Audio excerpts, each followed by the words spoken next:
asato ma sadgamaya tamaso ma jyotirgamaya mrityurma amritam gamaya. Om Shanti Shanti Shanti. Om, lead us from the unreal to the real, lead us from darkness unto light, lead us from death to immortality. Om, peace, peace, peace. Namaste and good evening, everybody. And thank you for that overly generous introduction.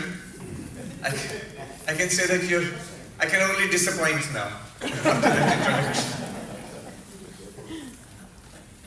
I am grateful to all of you for turning out in such large numbers in this evening. The subject that has been set, or just before I start, let me just clarify one thing. In some interview somewhere a few years ago, I just happened to mention that, like almost any other kid, I was interested in aeroplanes and had a dream of becoming a pilot, and that has stuck. So everywhere I go, people introduce me. He wanted to be a pilot, but I never really seriously tried to be a pilot. But yeah, I was very interested in aeroplanes, and I still am. So that's one thing. Subject: how to manage anxiety through spirituality. This is the subject this evening. I am reminded of a story about the Buddha. He was asked by one of his disciples, "We have a question." What is your question?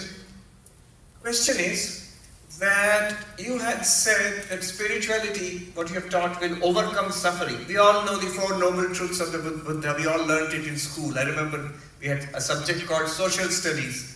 And in history, the Four Noble Truths, you write down that there is suffering, and there is a cause of suffering, there is an end to suffering, and there is a way, the Eightfold Way, which takes you beyond suffering. You would get 2 marks. So half a mark for each of these extremely profound truths. So spirituality takes us beyond suffering. The Buddha said yes. And according to you, suffering, old age, disease, death. We remember that in the story of the Buddha, before he became the Buddha, he was the Prince Siddhartha, and how he went out on a trip outside the palace, and the sights he saw, the 4 greats and the sights he saw, an old man tottering with a stick, a sick man, and a dead body, and then a monk. So there is old age, universal, sickness, universal, and death, universal. Somebody joked that life is a disease with 100% mortality rate. So, death, universal. And that monk symbolized the search for some solution, some deep solution to these problems. Now, so suffering is old age, disease, death. The Buddha said yes. But then, how has spirituality overcome suffering, old age, death? Because we are all following your teachings. We are all getting older. We are all getting older. Many of us are getting sick. And some of us have died, and eventually we will all die. And you, O Buddha, you have discovered that great truth which takes you to nirvana. But you are getting older. And you get sick. And unfortunately, one day or the other, you're going to die. So, how did spirituality overcome suffering? Suffering is equal to old age, disease, death. These are the 3 big ones. Even in Bhagavad Gita, Sri Krishna says to Arjuna, Janma Mrityu Jara Vyadhi Dukkha Doshanu Darshanam, 13th chapter, an insight into the great sorrow that is the source of the sorrow, old age, disease, death, and the source of all of them is even birth. So how is spirituality overcoming this? Because we are still suffering. You said it should overcome old age, disease, death. The Buddha said, his answer is very precise, very analytical, and something for all of us to understand. It tells us what spirituality is for. What is the purpose of spirituality? What is the claim? What can spirituality do? What does it claim to do? What does it claim not to do? The Buddha's answer is this. His answer was, the nature of suffering, dukkha, is like a person hit by 2 arrows. hit by an arrow, and then hit by another arrow. Imagine the suffering. Now, the first arrow is what the world throws at you. Whatever happens to us in the world. Sometimes life is pleasant, sometimes life is unpleasant. And of course, over time the body gets old, sickness comes and goes, and ultimately the body will die. So this is what life throws at us. And the second arrow, he said, is our reaction to this. Our reaction to getting old, our reaction to getting sick, our reaction, our fear of death, our reaction to unpleasant things in the world, how people treat us, how we imagine our life has been in contrast to our expectations. How has it been? What's your story? So our reactions to all of this is the second arrow. And Buddha said, most of our suffering is caused by that second arrow. Our reaction to life. And what I am teaching you, that's the whole of Buddhism. And by extension, the whole of spirituality. What I am teaching you will remove the suffering of the second arrow. About the first, I cannot do anything. Why not? Because that's the very nature of life. And if you go a little deeper into it, if you do attain enlightenment, nirvana, the idea of enlightenment or nirvana or moksha or mukti in India, Hinduism, Buddhism, Jainism, Sikhism, is freedom from the cycle of birth and death. In that case, the first arrow also is sought. So, it is that changing our reaction to life that is precisely what spirituality does. I remember once I was invited to give a talk on meditation in a hospital in Phoenix. And I said, look, in this paradigm, if suffering has two arrows, what the illness which you are treating here in the hospital, and our reaction, the patient's reaction to the pain and illness, which is what meditation is supposed to help with. So in this hospital, you are dealing with both the arrows, which is very nice. You're dealing with both of the arrows. Spirituality changes our reaction to suffering, so that it is not suffering anymore. I remember many years ago, this was in Calcutta, maybe 15 years ago, there was a medical conference on pain. And I was asked to speak at that in one session. These medical conferences, many of you are doctors, huge affairs. So multiple sessions, parallel sessions. One session was on talk therapies for pain management. So I was going to give a talk from the spiritual perspective. But I still remember a doctor who introduced a session. He said something which I can share with you today. It's something I've not been able to forget. The nature of pain and the failure of managing it physically. So he drew 3 circles, this doctor. Small circle, middle circle, and big circle on a piece of paper. And he said the small circle, the 20% is the actual physical pain. Of course, we are talking about management of chronic pain. So people suffer from all kinds of chronic pain, which comes and goes over many years. So the small circle, 20%. He says that small circle is actually 20% of our suffering of pain. That's the actual physical pain, the one which you feel. And associated with it, the larger circle, are the problems which come with pain. I cannot go to a party, or I cannot do this or that. A general sense of well-being is reduced. That's the larger circle.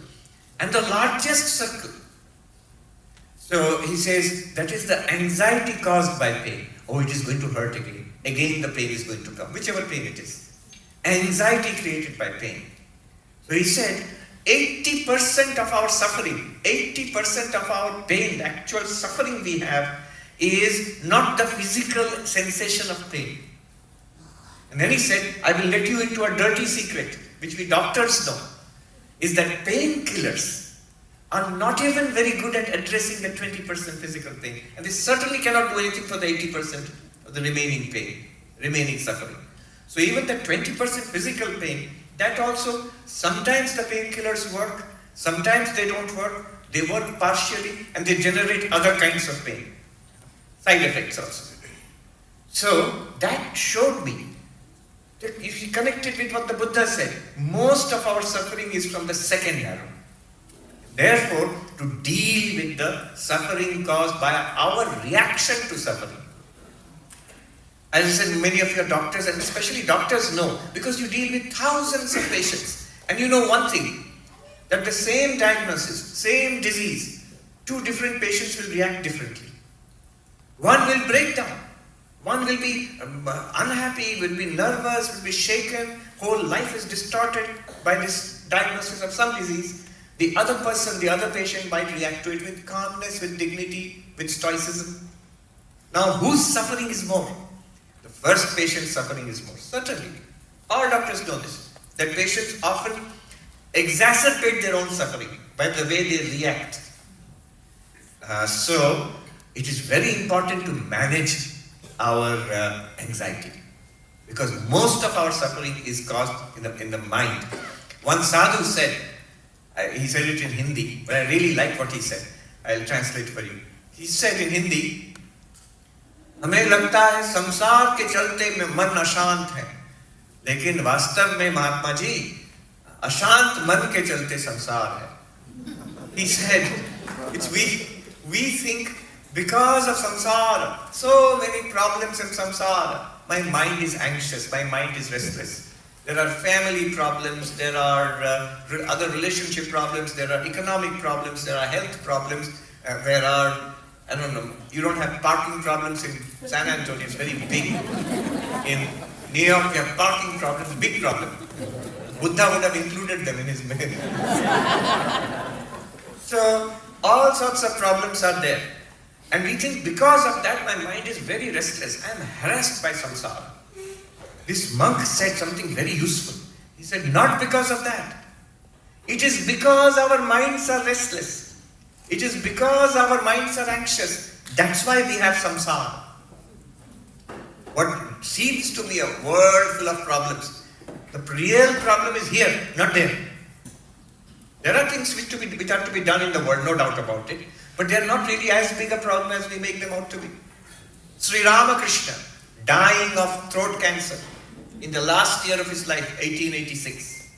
Young man, Hari, who became a Swami, a monk, Swami Turiyanandaji. He comes and asks Sri Ramakrishna one day in the morning, how are you today, sir? Sri Ramakrishna said, like any cancer patient. One doctor told me throat cancer is one of the nastiest forms of cancer. So he said, it hurts. I cannot eat, and it hurts here. But for some reason, this young man, Hari, he said, but sir, I see you are in great bliss. Apni maha ananda hai, you are in great bliss. I see that. And Sri Ramakrishna, a cancer patient, terminally ill patient would be upset if you say that. But Sri Ramakrishna reacts by saying, oh, the rascal has found me out. You have understood, you have seen it. You have found me out. In Bengali he said, Shala dhore niyesi. The rascal has found me out. What does it mean? Does it mean he's not feeling the pain? Does it mean he's not feeling the first arrow? He is feeling it. Just like any patient, any cancer sufferer feels the pain, he's feeling it. And yet, what makes him claim that actually I am in great bliss? I am in great bliss. How? So that is the role of spirituality, the reaction to that. How do you react that way? That's the subject today. A professor of philosophy, Arindam Chakravarti, one of the most brilliant minds working in Indian philosophy today, he said, in his younger days, his guru, Swami, a Vaishnava monk, a devotee of Krishna, who has passed away long, long ago, he said, in the last days of my guru, I used to serve him. And elderly people, bedridden, they get bed sores, which is very nasty. So the doctor and the nurse would come and we would apply the sterilizing the ointment. And if you touch it, it stings a lot. And he would burst out laughing. And the doctor would say, isn't it hurting, Swami? He would say, yes, of course. He would stop laughing. Because we can't understand where it is hurting, where it is not hurting. How is it possible? Yes, there is pain. And yes, there is great joy. And the joy is deeper than the pain. I can handle the pain from that perspective.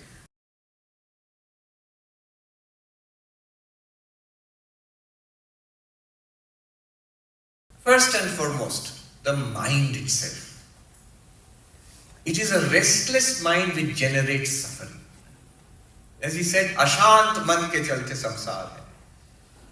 The restless mind, the flickering mind which generates suffering. So the first insight I will give here is calming the mind it does a great deal for reducing anxiety. Before we go into it, a little bit of insight from psychology. So psychologists make a distinction between fear, anxiety and worry. So fear, anxiety and worry. Fear is, suppose, example, a person is afraid of dogs. A dog may bite me, suppose. And if there is a dog which is growling with teeth bared and coming to bite me, right now I see, the feeling I get is fear. So that's fear. But suppose the dog is not coming to bite me. I see a dog there, which has nothing to do with me. Immediately a feeling of anxiety comes in me. It might come and bite me. So that's called anxiety. Actually there is no cause, but it's internally coming up. So it's not fear, but it's anxiety. And the third, more pervasive and worst, is worry. No dog is anywhere. But suppose a dog comes, and how will it feel if the dog bites me? And then this will happen, that will happen. And this worry is entirely useless, entirely baseless, and it eats you up. It eats you up. Most harmful is worry, because it is continuously going on. It causes psychosomatic diseases. I know this monk whom I used to learn Ashtavakra Gita from. In the Himalayas he was there. He was a Punjabi sadhu who lived in the Himalayas for 40 to 50 years. And I used to sit at his feet and study Ashtavakra Gita. Now I heard from some of the devotees that he was quite obese. He was elderly and quite obese. A doctor had come from New Delhi to check him up. The doctor was skinny. The doctor asked, in Hindi I'll translate, "Aap kya khate hain Mahatma ji, itne mote ho gaye? What do you eat? You become so obese." And that monk answered. He was a very jolly monk, very jolly. He, with a twinkling eye, he answered, "Doctor Sahab, मैं अपने चिंता को खा जाता हूँ और चिंता तुम्हें चबा जाती है Doctor Sahab." He said, "Oh doctor, I eat up all my anxieties. All the, it is, what is it called? Junk food. That's why I become fat. So I eat up all my anxieties. But your anxieties are eating you up, oh doctor. That's why you're so skinny." मैं चिंता को चबा जाता हूँ. I chew up all my anxieties. And anxieties are chewing you up internally. You know? So, the mind has to be managed. This is the first insight we will get into it. The mind has to be managed. Now, this is the insight here. One trick about the mind, one secret about the mind, worth knowing, the mind can hold on to one thing at a time. The mind by itself can hold on to one thing at a time. We might think, no, we do so much multitasking. Well, that's what the mind does. It flickers from one thing to another very fast. But yogis, those who meditate, they know that the mind goes from one thing to another thing to another thing. It may flicker back and forth, but at any time, it is one thing only. So, one thing at a time. And we can use this, the yogis use this. What they do is Pratipaksha Bhavana. This is from the Yoga Sutras of Patanjali. Since it's one thing, why not choose that one thing which I will keep in the mind? See, we have this power of decision which we do not use. Every moment I have the ability to decide what is to be there in my mind. Immediately people will say, you might have, but Swami, my mind is not under control. I can't think like that. It is true, but listen carefully. We cannot think at a stretch about, suppose someone gives you a mantra. We cannot think at a stretch for a long time. But for 1 second, can you think about it? Yes. Who will say that I cannot think about X, Y or Z for 1 second? So 1 second, I decide, I will keep this mantra in my mind for 1 second. Next, I have another opportunity to decide. Next moment, I have another opportunity to decide. If I fail third time, fourth time, fifth time, I have an opportunity. Every moment we have this freedom. What will be in my mind? It does not seem so because we are not aware of this freedom. As a result of it, what happens is the default setting comes into the mind. Nowadays you will not know this, but in the early computers, those who worked with them, so they used to something called a booting sequence. And you could interrupt it. Nowadays computers are very fast, and nowadays computers are mostly on all the time. But those days you had to switch it on and switch it off. And when you switch it on, it boots up.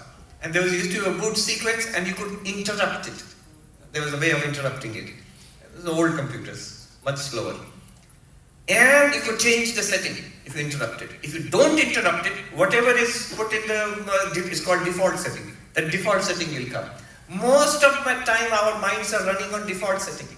Whatever garbage we have put in, that garbage is coming out. It's called GIGO, garbage in, garbage out. And that's why we are suffering from anxiety. So, use this secret that the mind can hold on to one thing at a time. And I have the capacity to decide what that one thing will be next second. I tell you, think about God all day long. This is, impossible. It's a nice idea, but I cannot.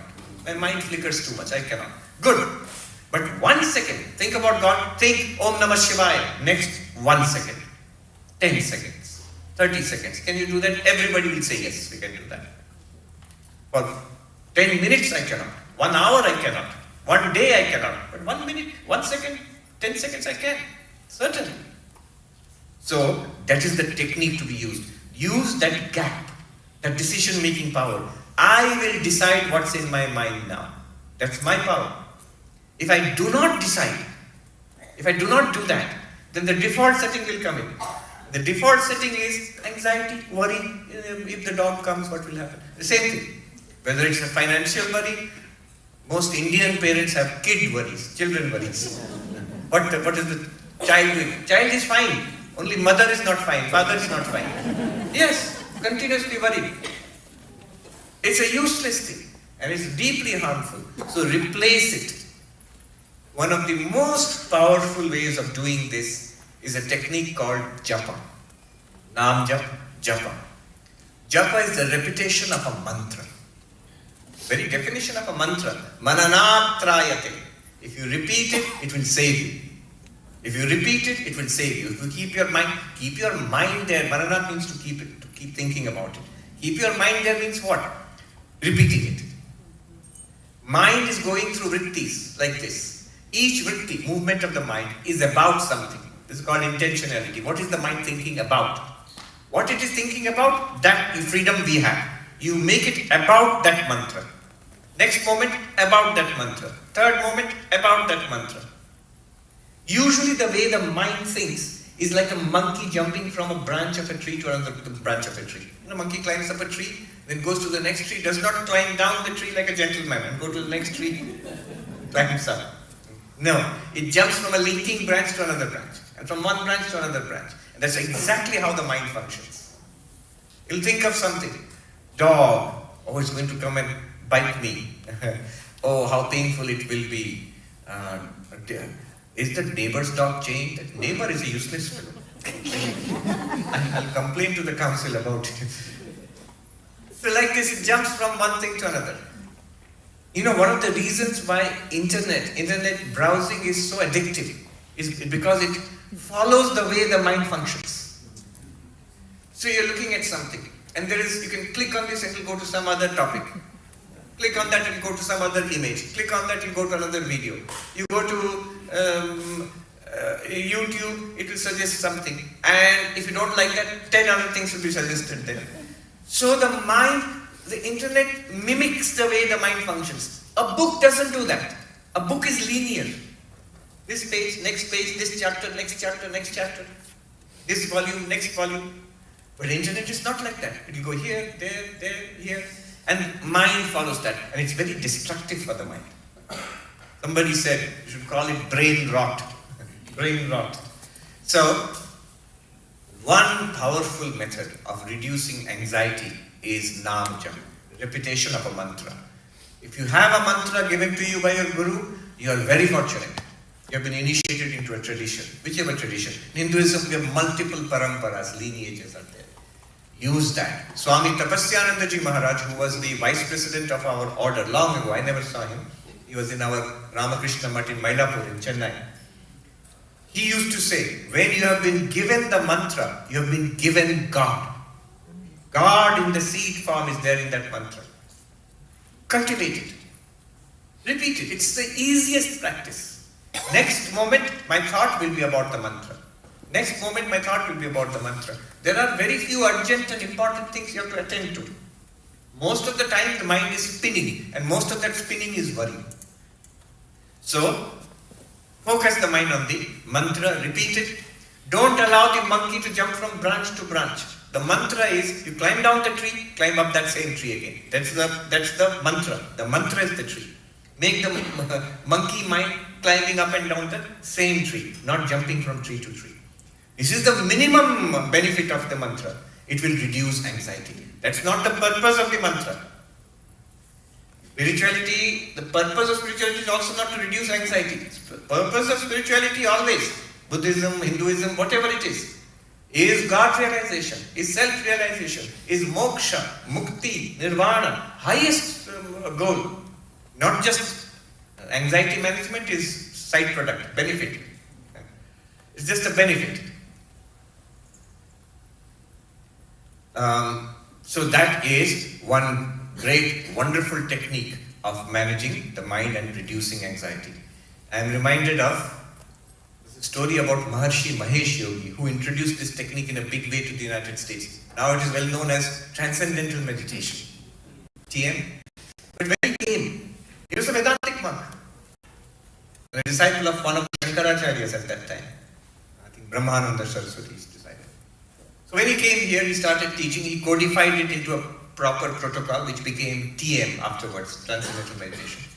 Now the story goes that when he, in the early years when he went back to India and met his brother monks in the Himalayas, they asked him, what is this you're teaching the people in America?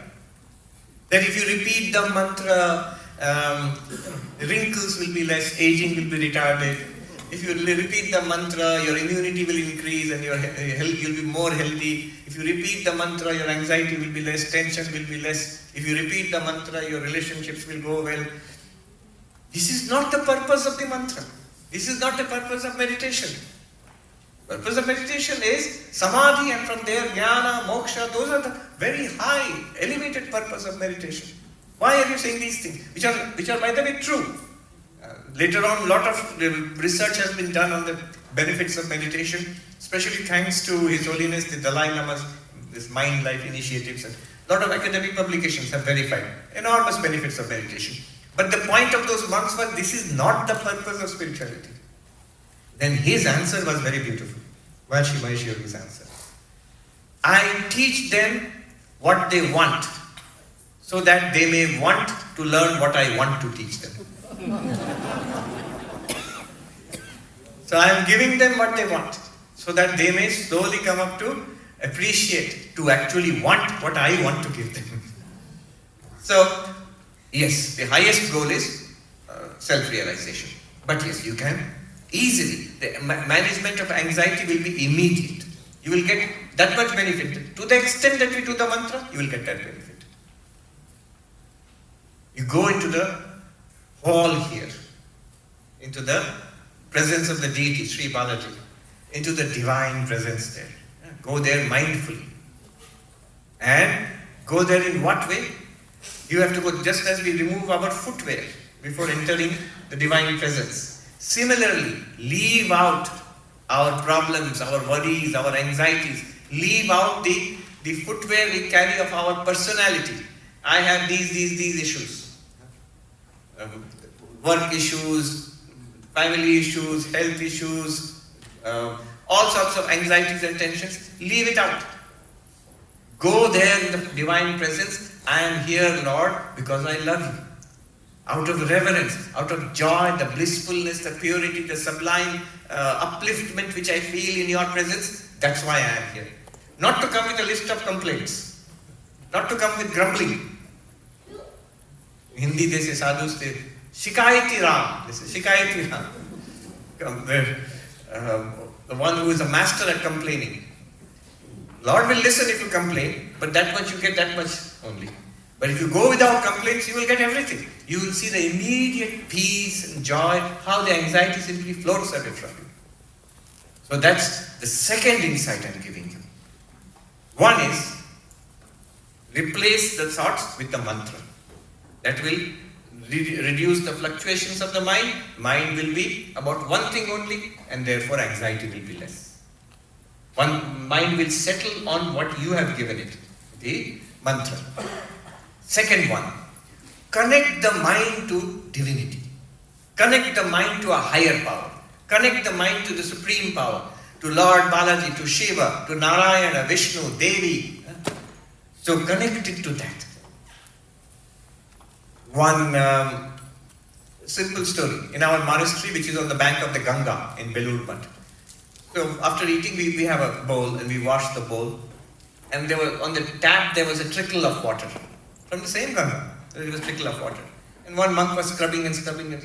And one senior monk said, you know what you should do to clean it effortlessly? What? Just go 10 steps there on the bank of the Ganga. Dip your bowl into it. The whole Ganga is flowing fast there. It will be cleansed instantly. So, our own effort is something. I repeat the mantra, I try to meditate, I do, mindfulness meditation. All very good. Your own effort. My own effort. Our capacity is very limited. We are very small, fragile creatures. Connected, however, we have one advantage. The Lord is yours. In whichever way you worship God, in whichever religion we worship God, connected to the supreme power. When the Jiva is connected to Shiva, from the Jivatma and Paramatma, when you connect, a tremendous power comes. See, it's like this. A man was going in the train, and if you go to India, even now you'll see this scene. Bundle up their possessions, and they will keep the bundle and they'll travel. Not a suitcase, just a cloth, their possessions. So a poor man from a village got in a train, and he was sitting with the bundle on his head. This person next to him said, "Brother, put the bundle down. The same train which is carrying you will also carry the bundle.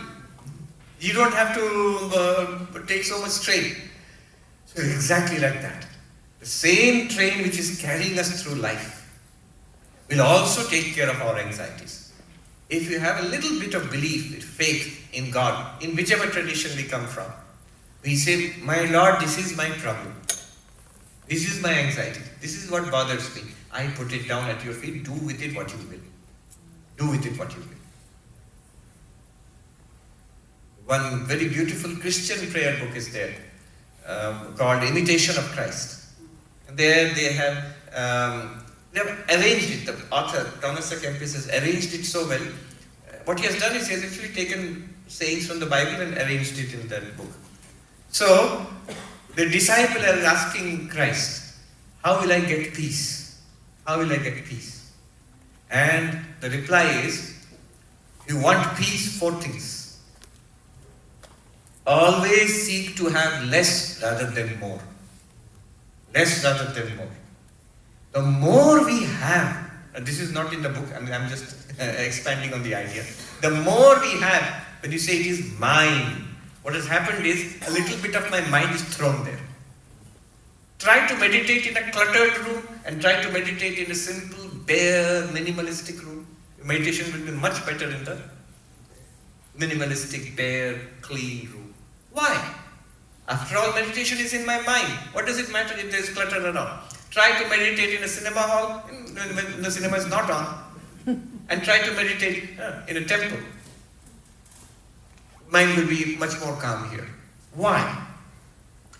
When the clutter, objects, they pull the mind. One powerful example is this one. Keep it on near you, meditate. Has something come. We're always worried about, they called it FOMO, a fear of missing out. Maybe something came, some news, some message, some part of some group I am, some update. What happens is a mind is trained to look there. So switch it on. how the mind is pulled out. This mobile phone is a perfect, powerful demonstrator. If you switch it off, you will notice one thing. First of all, your anxiety will increase. Why? Because we are addicted to it. It's a fact. Psychologists have they've said this smartphone addiction is actually a psychological fact now. So, if I feel uneasy when I switch it off or I keep it at a distance, that means addiction. So, in meditation, switch it off. Clean the junk. When I was landing today at San Antonio airport, the first thing I saw, first big building outside the airport, it says big letters, from the aeroplane I could read, public storage. In this country you have so much junk that it overflows the house, then garage becomes full. Then from garage into storage, I did not know this concept. What is that public storage? It's just storage. Storage for what? Things. What things? Just things. What will you do with it? Nothing. But we will keep it. It takes a toll on our, not only our purse, on the mind also. So, leave things aside, hold on to the Lord and meditate there. So this mind gets pulled by things externally. That's why sadhus are supposed to have nothing, no possession. But one powerful way of having no possession in the midst of possession says that everything belongs to you, my Lord. All these objects belong to you. You might say, isn't that dishonest? After all, they belong to me. Not really. That they belong to me is the dishonesty. Nothing here belongs to me. Nothing here. None of the things here, not even this body, belongs to me. No, but this is my body, we say. One sadhu said, analyze it. Your body, do you own it? If the cops pull you up and ask for the papers, not for the vehicle, for the body, where is your ownership paper for the body? I don't have any paper for the body. Do you own the materials out of which the body was made? All the organic, inorganic chemicals out of which the body is made? Do you own them? No. Did you make the body? Even our parents didn't make the body. Nature made the body. You'll say, yeah, that's all right, but at least I control the body. Really? I can raise my hand if I want to. It's my body. It responds to my wishes. I inhabit it. I'm embodied here. Really? You just have to go to a physiotherapy unit where somebody has a stroke. Even to raise the hand, it's so easy for us. It's not easy. There is some other power which is fulfilling our wishes over this body. If that is pulled, if there is a stroke, a paralysis, even if I want to raise the hand, I will not be able to raise the hand. Why to speak about such things? Even look at this body, the processes going on in this body. How much of it are we controlling? Are we controlling the heartbeat? Are we controlling digestion? Are we controlling circulation? Are we controlling the nervous system? Are we controlling the hormones? What are we controlling? None of it. And thank God. If today you take the wheel, God says, all right, control it. Within 1 minute, 911, you have to come. What happened? He tried to control his body. He will collapse. The person will die. This tremendously complicated, sophisticated biological machine. And nature is doing it. In the Bhagavad Gita, Krishna says to Arjuna, Prakriti eva karmani kriyamanani sarvasha yavashyati rathatmanam akattaram sapashyati. Nature is doing everything in this body. The person who realizes that, the enlightened one, sees I am only the witness of it. I am not the doer. I am not the agent of action. It seems as if I am doing it. So, this world is under the control, call it nature, call it God, there is a greater power. And that is the power which we worship as God in the temples, mosques, churches and so on. So, the second way to handle anxiety is to jump in the Ganga of God, to relate ourselves to the infinite power of God. You take charge. You are in charge.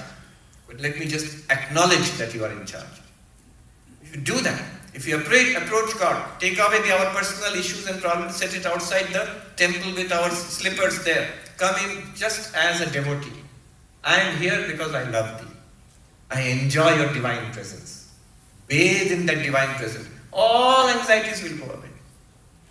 The Lord is so powerful, He can solve all our problems just like that. If He will not, He will give the power, the strength to bear the trouble. Either He will solve the problem or He will give us the strength to bear it if it cannot be solved, if it has to be borne.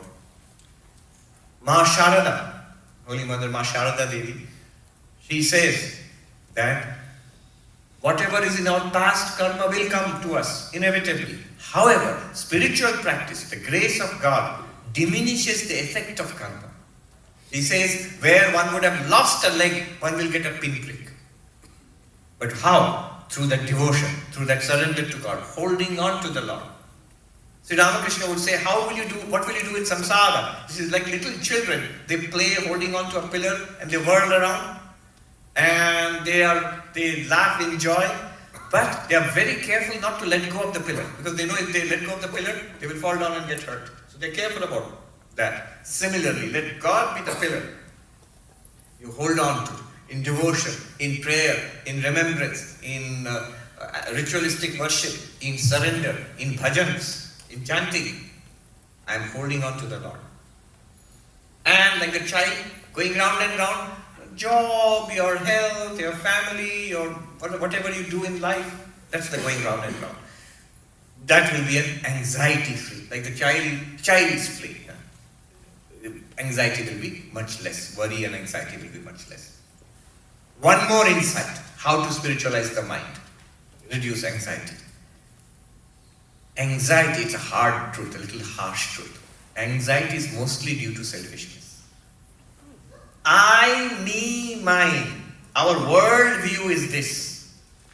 I am this body, I am this person, and I want to make this one happy. All pleasure for me, all wealth and power and success and praise and Facebook likes, all of it for me.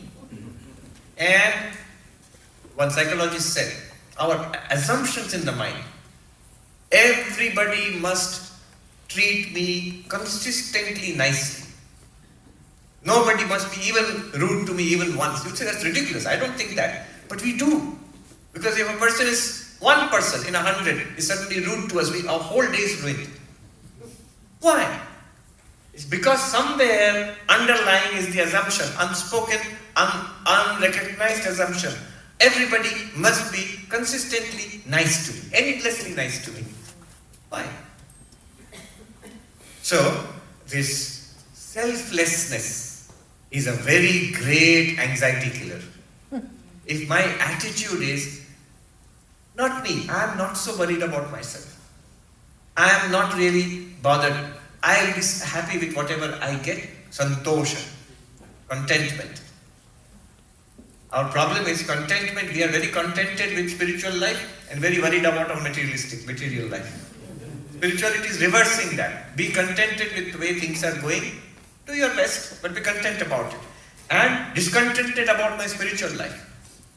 Sri Ramakrishna, when he was doing sadhana for the vision of Ma Kali in Dakshineshwar, he would weep every day. One more day, sunset. One more day has gone by, oh mother, I have not seen you. So he is extremely discontented. His worry, anxiety is through the roof, but only about God. So isn't that anxiety? No. One great mystic, I've forgotten the name, he sings that even tears shed for Sri Krishna are more enjoyable than the greatest enjoyments of the world. If you cry for God in your privacy, if you shed tears for God, it's life transforming, it is purifying, it is elevating. Transported to a higher, purer life. Selfless. The less I think about myself, it's not important. I am content with what I have got. What can I do for you? You mentioned Swami Ranganathanandaji. He had this beautiful little quote about what is spirituality. He says, what is spirituality? When I close my eyes, I find peace within. When I open my eyes, my attitude is, what can I do for you? When I close my eyes, peace within. When I open my eyes, what can I do for you? So this is this contentment. Now this was the first thing, and I've not forgotten, the 4 things which Jesus Christ said to them. You might have forgotten. always seek to have less rather than more. Why less rather than more? I'm content. The more we have, the more anxiety will increase. Then second, even more difficult, always seek to do the will of another than your own will.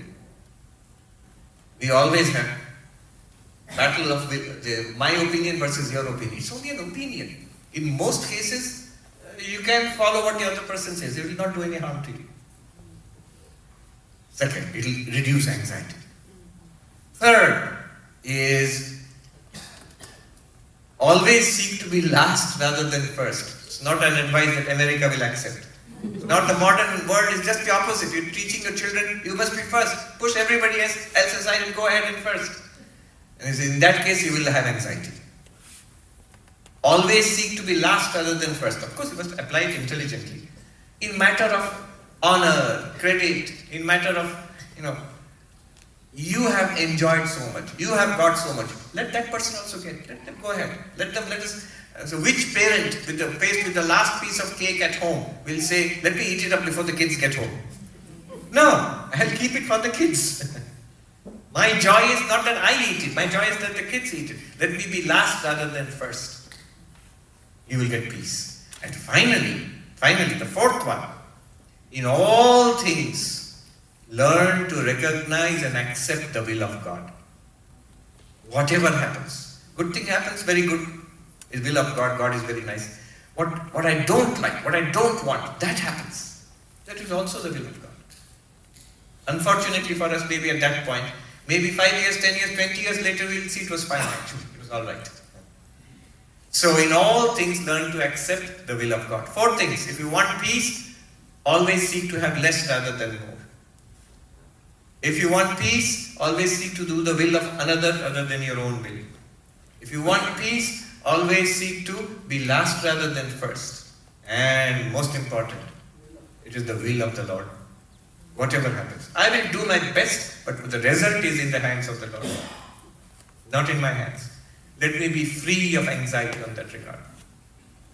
The Swami who set up the mutt in Mylapore in Chennai, Swami Ramakrishna, one of the disciples of Sri Ramakrishna and a brother disciple of Vivekananda. So an American lady, Sister Devamata, she went to India in those days, in the early 1900s. And she visited the Ramakrishna Mutt in Mylapore there. And she spent some time talking to the Swami there and interviewing him. So the Swami told Ramakrishna, and he told this American lady of all the struggles, and this is an amazing story, how he struggled to set up the ashram there. And this lady, she writes in her reminiscences, I felt sad that such a saintly soul had to suffer so much. Why? And then I expressed this to the Swami. Why did you have to suffer so much? He was taken aback. He was astonished. He said, what are you saying? My true life, my real life is eternal. With this little life, let the Lord play as He will. I am immortal. I am the Atman. I am pure consciousness, Satchidananda. This little manifestation body and mind is there for the service of the Lord. Let Him do with it as He will. So contentment regarding my life, and that will reduce anxiety. Surrender to a higher power. Surrender to the Lord.